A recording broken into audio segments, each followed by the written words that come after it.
नमस्कार, एक बार फिर से स्वागत करती हूं आप सभी का भारत 24 पर। मैं हूं आपके साथ पूर्णिमा मिश्रा और सुबह से भारत 24 आपको एक एक तस्वीर दिखा रहा है कि कैसे राष्ट्र अध्यक्षों के पहुंचने का सिलसिला जारी है, कैसे उनका स्वागत है। G20 मेजबानी के साथ भारत किस तरीके से सफल नजर आ रहा है और जब राष्ट्र अध्यक्ष पहुंचेंगे तो उनके लिए क्या विशेष तैयारी की गई है। लेकिन नजरें भारत मंडपम पर हैं और हर कोई ये समझने की कोशिश कर रहा है कि जब भारत मंडपम पे अगले 2 दिन के लिए यानी कि कल और परसों जब राष्ट्राध्यक्ष पहुंचेंगे तो होगा क्या। आइए आपको G20 समिट को लेकर सबसे पहले भारत मंडपम की कैसी तैयारी है वो आपको बता देते हैं, क्योंकि भारत मंडपम में मेहमानों को लेकर अद्भुत अनुभव उनको महसूस होने वाला है। जब यह सम्मेलन होगा तो मंडपम में एक प्रेजेंटेशन लगाई गई है, प्रेजेंटेशन की भी तैयारी है जिसमें भारत किस तरीके से टेक्नोलॉजिकली साउंड है और जो नवाचार है उसको लेकर भी देखिए। अभी आप जो देख रहे हैं वो डिजिटल इंडिया जिस तरीके से आगे बढ़ रहा है उसकी एक झलक इस प्रदर्शनी के साथ नजर आ रही है, क्योंकि डिजिटली बीते कुछ वक्त में प्रधानमंत्री ने जिस डिजिटल क्रांति का जिक्र किया था वो हमने देखी है। कैसे अलग अलग ऐप्स के जरिए, यूपीआई ऐप्स के जरिए लोगों का ट्रांजैक्शन, लेन देन आसान हो चुका है, उसकी एक झलक देखने को मिल रही है। कुल मिलाकर कैसे भारत आगे बढ़ता जा रहा है इस प्रेजेंटेशन के साथ ही वो तमाम राष्ट्राध्यक्ष देखेंगे जब वो भारत मंडपम में पहुंचेंगे। लेकिन न सिर्फ ये, बहुत कुछ होगा, क्लासिकल म्यूजिक होगा, सांस्कृतिक झलक देखने को मिलेगी और G20 मेहमानों के लिए अलग अलग तैयारी की गई है, जिससे न सिर्फ भारत तकनीकी तौर पर कैसे मजबूत हो रहा है उसकी झलक देखेंगे, बल्कि सांस्कृतिक तौर पर भारत कितना मजबूत है वो राष्ट्राध्यक्ष उसकी तस्वीर भी भारत मंडपम में देखने के लिए करने वाले हैं। और ये तस्वीरें लगातार आने लगी हैं, मेहमानों के पहुंचने का सिलसिला भी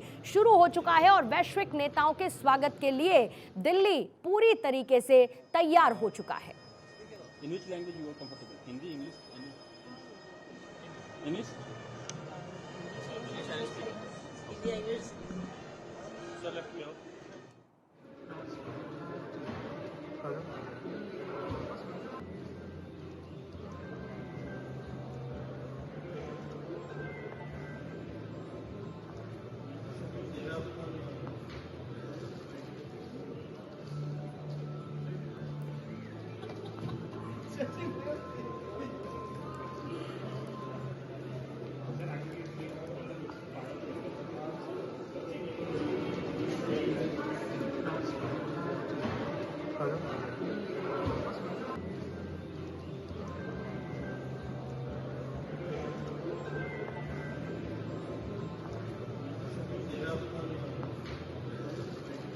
Culture in this craft bazaar, as you can see that about 100 of products we have displayed here, and of this 100 of products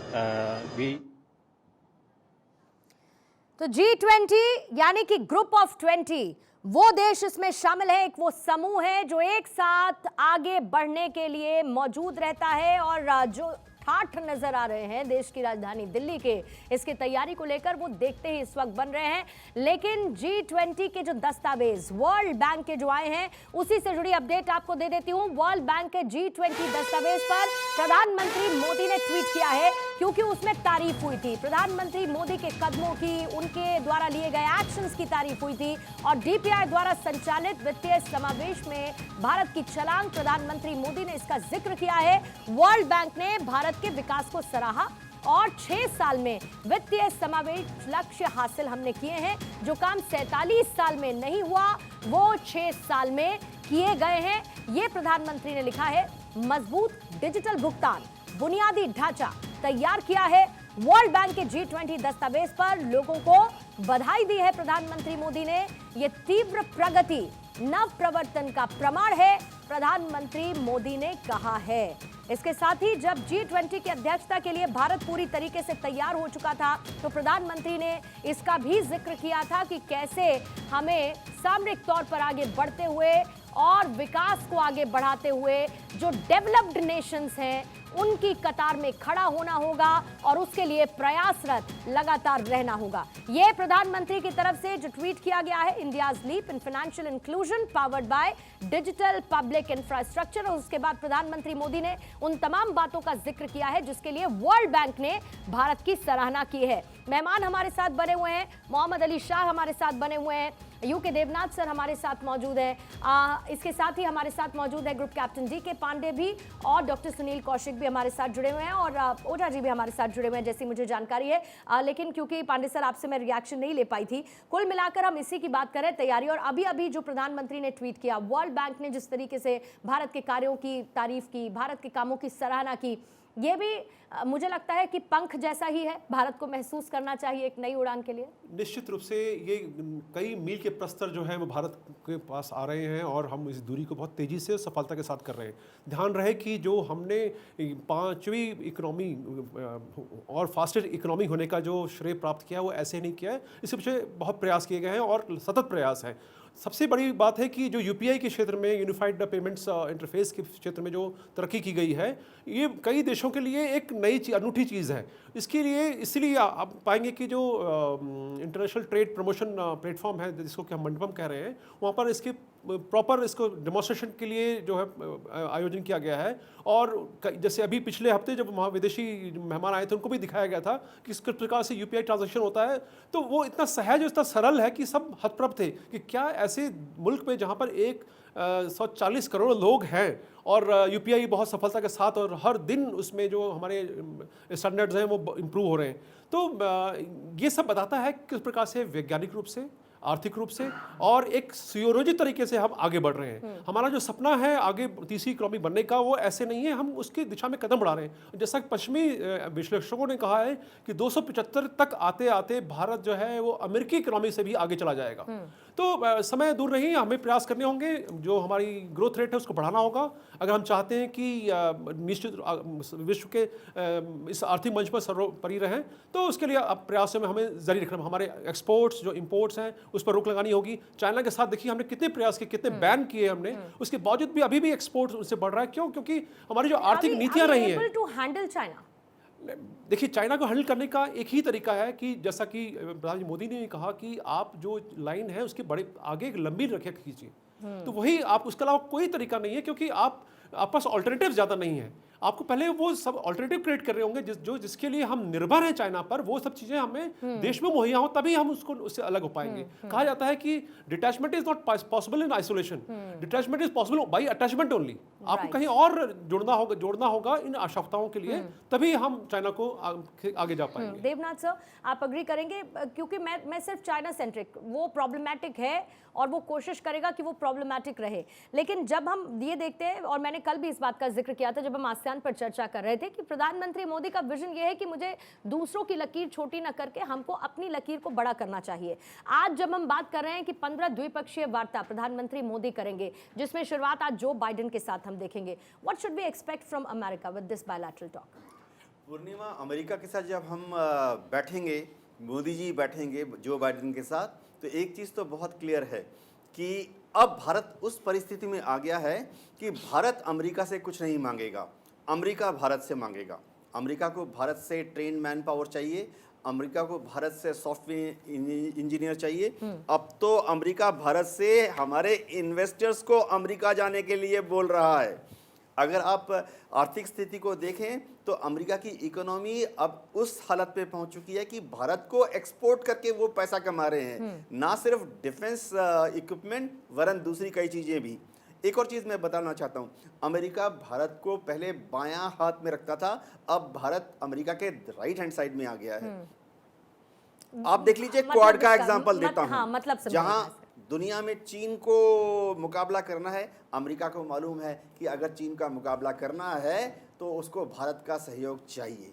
जी पूर्णिमा, मतलब भारत का सहयोग हर जगह पर मस्ट है, ये हम मान के चलते हैं। जिस तरीके से भारत का इन्वॉल्वमेंट है, जिस तरीके से भारत प्रायोरिटीज अपनी सेट करता है, जिस तरीके से भारत एक विजन को लेकर चलता है, अब हमें इग्नोर नहीं किया जा सकता, कम से कम ये तो तय नजर आता है। मिस्टर शाह, क्या आप भी इस बात से अग्री करेंगे? और खास तौर से मेरा सेंटर ऑफ डिस्कशन अभी वो बायलैटरल टॉक्स है जो होने वाली है 15 से ज्यादा न सिर्फ अमेरिका के साथ बल्कि और भी देश हैं। ऐसे में हमें उनसे क्या एक्सपेक्ट करना चाहिए? बायलैटरल टॉक से मेजरली क्या निकलकर सामने आ सकता है जिसकी भारत को जरूरत भी है? जी, आपका बड़ा अच्छा सवाल है पूर्णिमा जी, और बड़ा अच्छे सवाल पूछते हैं आप, मैं दाग देता हूँ वाकई में। देखिए, बात ऐसी है कि अभी देवनाथ साहब ने बिल्कुल सही बताया, बिल्कुल, कि क्या क्या अमेरिका को ज़रूरत है हिंदुस्तान से। एक अहम मुद्दा और भी है, वो है कि अब रशिया यूक्रेन युद्ध का युद्ध अभी शुरू है। जेलेंस्की साहब आना चाह रहे थे, लेकिन हम भी चाह रहे थे कि भाई ये हाईजैक ना हो जाए G20 मीटिंग, पूरा मुद्दा, क्योंकि पूरी वर्ल्ड का फोकस वहाँ पर है। जो बाइडेन साहब चाहते हैं कि एक तरीके से कि पूरी दुनिया उनको सपोर्ट करे। हिंदुस्तान की रणनीति, इनकी स्ट्रेटजी, इनकी बहुत ही न्यूट्रल पोजीशन ले रखी है हिंदुस्तान ने। एक तरीके से हम सस्ता तेल लेते हैं रूस से, वो अलग बात। इसका मतलब ये नहीं कि हम रूस को सपोर्ट करते हैं या यूक्रेन को सपोर्ट करते हैं। हमारा झुकाव हो सकता है थोड़ा का बहुत, क्योंकि हमारे बहुत पुराने ताल्लुकात हैं रूस के साथ। अब जो बाइडेन साहब बिल्कुल, हालांकि इस बायलैटरल टॉक्स में वो कोशिश करेंगे, लेकिन ज़्यादा मुझे लगता नहीं कुछ नतीजा कुछ निकल के आने वाला है उसका, कि भाई कि उनको उनकी तरफ को झुकाव आ जाए, क्योंकि हम न्यूट्रल ही रहेंगे। दूसरी बात है कि वो ट्रेन मैन पावर जो उनको चाहिए, जो उनके माइक्रोसॉफ्ट सॉफ्टवेयर इंजीनियर चाहिए उनको, वो अलग बात है।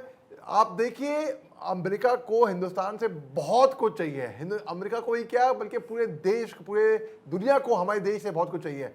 और हिंदुस्तान आज ऐसे ऊंचे स्तर पे आ चुका है इंटरनेशनल कम्युनिटी में कि हमारी जो पहचान है, जो हमारी रिकग्निशन है, जो इज्जत है, जो रुतबा है, हम सीधा चौड़ा होके हम चलते हैं बाहर कहीं पे भी, और जो लोग देखते हैं वाकई में यकीनन, मैं इसलिए नहीं कह रहा हूँ कि एक बहुत ही ये भी न्यूट्रल बात ही अब समझे आप मेरे से, क्योंकि हालांकि मैं हिंदुस्तानी हूँ, लेकिन मैं हिंदुस्तानी ना भी होता तब भी मैं कहता कि हिंदुस्तान, और ये फीलिंग लाजमी भी है, ये क्योंकि हम चीजें बदलती हुई देखी है अपने सामने, हमने देश को आगे बढ़ते देखा, हमने बदलते भारत को, बढ़ते भारत को देखा है, तो ये महसूस होना लाजमी है। डॉक्टर सुनील कौशिक, आप अग्री करेंगे इस बात से? क्योंकि अगर क्षेत्रीय और वैश्विक स्तर पर मैं बात करूं तो जितने भी एशिया के देश हैं उसकी अगर कोई अगुवाई करता है तो वो भारत करता है। G20 में जहां पर वो उसका हिस्सा नहीं है, क्या, क्योंकि आसियान समिट में जब प्रधानमंत्री शामिल हुए उनसे जुड़े भी हित हैं, तो क्या ये और ज्यादा हमारे कंधों पर जिम्मेदारी नहीं आ जाती है कि एशिया देशों के हित को भी हमको G20 में शामिल करते हुए भारत को लीड करना होगा एज ए लीडर? देखो पूर्णिमा जी, सबसे पहले ये बताएं कि पूरे हमारे देश ने पूरे विश्व को परिवार की तरह माना है। जब जब किसी मंच पर भारत को बात कही है भारत ने, तो पूरे विश्व को परिवार की तरह मान करके इशारा किया है किसी भी मुद्दे पर। अभी जो रशिया और यूक्रेन के बीच चल रहा है, वहाँ भी देखिए भारत की बड़ा अहम भूमिका रही। हमारे देश, पड़ोसी देशों से संबंध बहुत अच्छे नहीं रहते, कई युद्ध हमारे देश पर थोपे, फिर भी हमारे धैर्य देखिए। कभी हमारे देश ने किसी के ऊपर आक्रमण नहीं किया, कभी सीमा विवाद को लेकर के हमने अग्रणी भूमिका में आकर के जिस तरीके से चाइना करता, हमारे देश ने कभी नहीं किया। पड़ोसी देशों का सम्मान करना, एशिया के साथ साथ आप देखिए कि पड़ोसी जो देश हैं छोटे छोटे, भूटान को लेकर के आप देखिए, ढोकाल को लेकर के देखिए, जिस तरीके से चाइना ने किया, हमारा देश एक मित्र के रूप में खड़ा रहा। कहीं हमारा ऐसा नहीं था कि नुकसान नहीं हुआ होगा, और वही आज स्थिति है कि चाइना ने उसको लेकर के, उस मुद्दे को लेकर के आज जो बॉर्डर पे जो तनातनी है वही मुद्दा है, लेकिन फिर भी हम लोग पीछे हटने के लिए तैयार नहीं हैं। और सबसे महत्वपूर्ण बात यह है कि जब ऐसी सरकार इस देश में हो, तो हर देश के नागरिक को, अपने देश के नागरिक को बड़ा ईमानदार होना पड़ेगा, ईमानदारी से सरकार के साथ खड़ा होना पड़ेगा। और जब तक देश के हर एक नागरिक में ये जज्बा नहीं होगा, तो मुझे नहीं लगता कि हम जो विकासशील देशों की बात करते हैं उसमें हम अहम हिस्सा बन पाएंगे। मुद्रा योजना को आप लेकर के देखिए, सबसे अच्छी योजना मैं उसको मानता हूँ, लेकिन देश के नागरिकों ने बहुत अच्छा सरकार के साथ नहीं किया। 30 करोड़ से ज़्यादा मुद्रा योजना का लोन देकर के, जो अभी मेजर साहब जिक्र कर रहे थे कि बहुत सारा सामान चाइना से छोटी छोटी चीज़ें आ रही हैं, शायद वो मुद्रा योजना की स्कीम सफल होती और हमारे देश का हर एक नागरिक ईमानदारी से उसमें अहम भूमिका निभाता। मैं अगर इसको थोड़ा सा कट शॉर्ट करते हो, अगर मैं इसका एक वो निकालूं, कंक्लूजन निकालूं, तो ये कि हम बाकी देशों से इस बात की तो उम्मीद करते हैं कि वो हमारे साथ होकर चले, योगदान दें तो हम उनको योगदान दें। ये हमें डोमेस्टिकली अपने यहाँ भी उम्मीद करके चलनी होगी कि यहाँ के लोग हमारी योजनाओं में हमारा सफल साथ दें और उनको भी उसका फायदा मिल सके। If I am not wrong, ये हम इससे क्रक्स निकाल सकते हैं। जितेंद्र कुमार ओझा सर, अभी थोड़ी देर पहले हमने एक नहीं है, मेरे पास जानकारी मिल रही है, ओझा जी हमारे साथ नहीं है। पांडे साहब, अभी जो हमने प्रेजेंटेशन दिखाई, जैसे हमने बात की यूपीआई पेमेंट सिस्टम, आपने भी उसका जिक्र किया। दुनिया की ऐसी आधी आबादी है जिसके पास अभी ये सुविधाएं नहीं है, डिजिटल सुविधाएं नहीं है, और भारत कहीं ना कहीं एक माहिर खिलाड़ी इसमें नजर आता है। भारत जैम, जन धन आधार मोबाइल के जरिए क्या हम समावेशी डिजिटल विकास की तरफ बढ़ते हुए बाकी देशों को ये एक ऐसा प्लेटफॉर्म है जहां से उनको हम अपने साथ जोड़ पाएंगे? निश्चित रूप से ये बहुत अच्छा अवसर है, और शायद उसी दिशा में ओपन फाइनेंस अलायंस की बात जो कही जा रही है वो उसी दिशा में एक कदम है, क्योंकि उसमें फंडिंग की भी बात की जा रही है और किस प्रकार से जो बाकी देश हैं जो कि डेवलप्ड कंट्रीज़ में नहीं आते हैं या अंडर डेवलप कंट्रीज़ हैं, उनको एक मंच प्रोवाइड करना ताकि वो आगे सकें और अपनी कमियों को आगे चर्चा कर सकें। महत्वपूर्ण बात है कि जो पोस्ट कोविड-19 का जो रहा है युग, उसमें इस युग में सभी देश आर्थिक रूप से परेशान हैं। उस मंदी के समय में सभी देशों को आर्थिक सहायता की आवश्यकता है। तो G20 के समिट में ये भी बहुत बड़ा मुद्दा है कि हम कैसे ऋण प्रणाली को किस प्रकार से व्यवस्थित कर सकें ताकि ये आम देश और ऋण के ट्रैप में न फंस के उससे बाहर निकल के आएँ और वो विकास की तरफ बढ़ें। क्योंकि अगर कोई भी देश अगर पीछे जाता रहेगा, वो ऋण के ट्रैप में हो जाएगा, वहाँ के लिए जीवन जो है दूभर हो जाएगा। और ग्लोबल साउथ के नाम पर जो हमने आगे कदम बढ़ाए हैं और उनका एक हमने मुखर आगे मंच प्रोवाइड किया है, ये एक बहुत बड़ी उपलब्धि कही जाएगी इस सरकार की कि G20 प्रेसिडेंसी के बाद उन्होंने ग्लोबल साउथ को बहुत ज़्यादा आगे बढ़ाया है। ग्लोबल सप्लाई चेन को किस प्रकार से स्ट्रेंथन करना है और उसको कैसे क्रेडिबल बनाना है, इस दिशा में जो प्रयास किए गए हैं, निश्चित रूप से G20 समिट सदियों तक याद किया जाएगा। बिल्कुल, सदियों तक याद किया जाएगा। और खासतौर से मॉरिशस, बांग्लादेश, अमेरिका के साथ आज प्रधानमंत्री की बैठक होनी है। अगले 2 दिन कई बैठकें हैं, 15 बायलैटरल टॉक्स प्रधानमंत्री उससे ज्यादा करने वाले हैं। तो निश्चित तौर पर ओवरऑल ये जो भारत मंडपम जिस तरीके से तैयार हो चुका है,